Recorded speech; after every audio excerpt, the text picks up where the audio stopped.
we had a need to come up with a standardized claims development framework. We would generate claims for our brands. We would come up with pitches and taglines or on-pack claims, and it might come from R&D. It might come from someone on the marketing team. We might hire a vendor or an agency to try to help us generate those claims.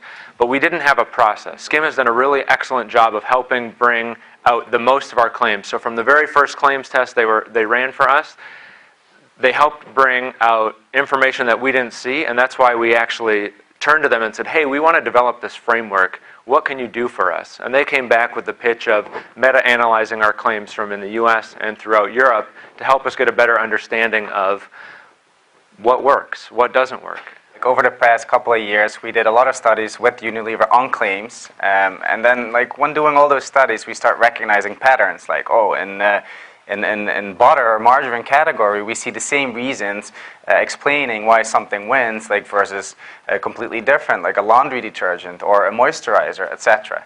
So we already had these in our head, these reasons, of what would be good, what drives appeal, what drives success, etc. But we had to quantify it, we had to pinpoint it and prove it too, right? So what we did is we sat together with clients, with a copywriter, linguistic experts, and tried to identify all the potential drivers of claim appeal.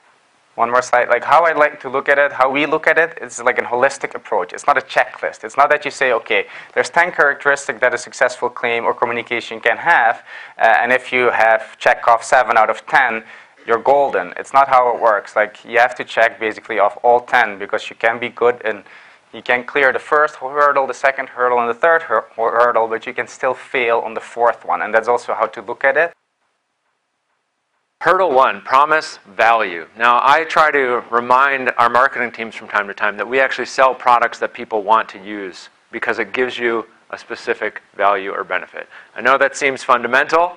It's surprising how often people forget that our lotion needs to moisturize or that our soap needs to clean you. So it's important for us that value is definitely promised. So let's go straight into the examples.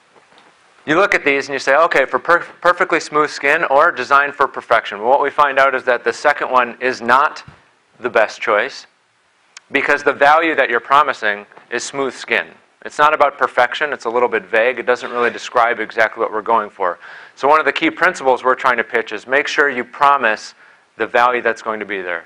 The benefit here is smooth skin, which is why it needs to be in. So step 1 is to promise the value being a healthy product, the value being a tasty product, the value being a long-lasting smooth skin. But to consumers, what does that mean? What is healthy? What is tasty? What is long-lasting? So you have to be really clear in clarifying to consumer what it is exactly that you're offering, because that is the reason that they will buy your product. That is the reason they will choose for you. If you're specific in describing that value, you're going to relate better to people, you provide them more reason to buy your product, and that's ultimately where you want to end up. Easy hair removal for long-lasting smoothness. As I said, what's long-lasting? What's easy? Well, easy is if you can get smooth skin in a few seconds. If you tell them it only takes a few seconds, they can relate to that, they know that we're done quickly, and they have another reason to buy your product. Long-lasting. Long-lasting can be so generic to some extent, right? Are you going to say what's long-lasting? To some person it can be 2 days, to other persons it can be 2 weeks, to another one can be 4 weeks. So you have to specify that, make it tangible, and really convince the consumers with more hard-hitting elements.